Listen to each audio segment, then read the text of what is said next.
Well, the Mammoth Lakes Police Department is seeking help in identifying 3 suspects that burglarized McCoy Sports. And from the Mammoth Lakes Police Department, they said that occurred on Tuesday, April 3rd at about 4:40 p.m. Now, one suspect is seen removing a jacket from the display rack and walking out of McCoy Sports without attempting to pay for that jacket. You can contact the Mammoth Lakes Police Department at 760-934-2011 if you have information about the suspects. Well, economic pressures, more training requirements, waning population, it all adds up to fewer volunteer firefighters and EMTs. The need in Inyo County went public from Olancha and Lone Pine first, where a serious lack of EMTs had hurt the volunteer ambulance services associated with the fire departments. Then the push for more volunteers spread countywide. Now Inyo has a nearly $1 million federal grant to increase volunteers on fire departments. Bennett Kessler filed this report.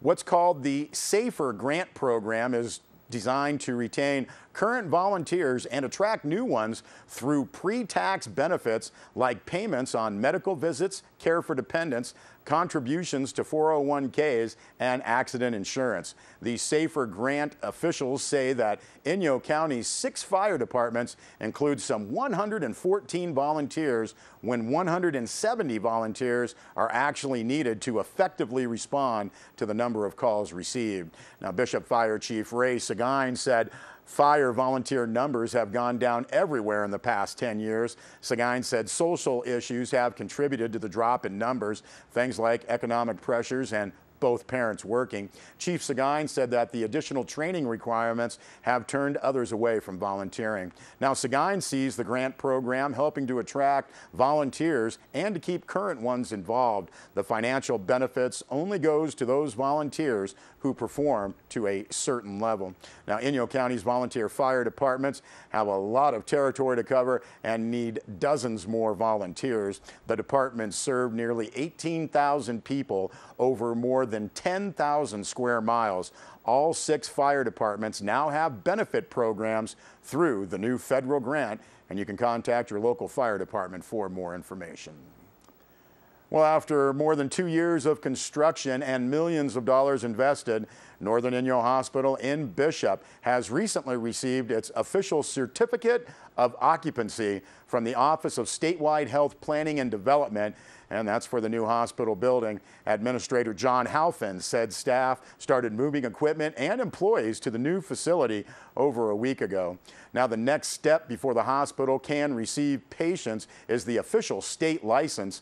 Administrator Halfin expects the license to be issued by the state in the next 30 to 90 days. Halfin said the certificate of occupancy is a major step. It means there will be no more construction code issues to address. Now, how does Halfin feel about this momentous step? Known for his careful financial management, he said, "It's good to get this behind us. The red ink will stop. All expenses are done," end quote. Administrator Halfin said the total cost of this major project exceeds $60 million. He said he will issue a report when all of the bills are in. Now, adherence to the OSHPD regulations along the way added considerable expense. Most prominently costly were the required 200 50-foot-long pylons installed for the foundation. Now, while many saw that requirement as overkill, it had to happen for the project to move forward. The new hospital may stand as the tallest building in Bishop at just under 40 feet. The new building will provide brand new hospital rooms, a new emergency room, and many other new and improved facilities.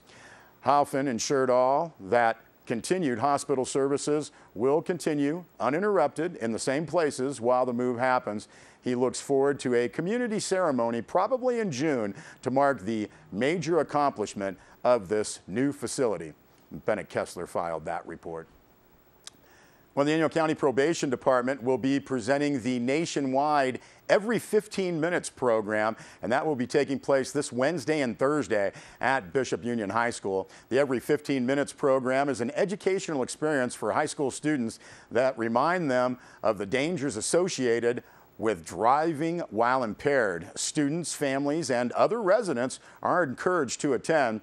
The Every 15 Minutes program event is made possible through a grant from the Office of Traffic Safety, and that is administered by the CHP. Now, a crash accident will occur on Wednesday starting at approximately 11:45 a.m. on Pine Street, and that's adjacent to the Bishop Union High School football field.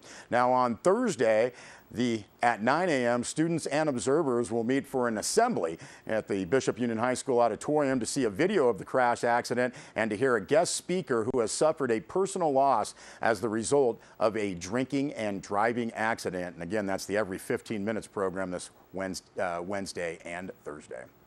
We'll be back with more news.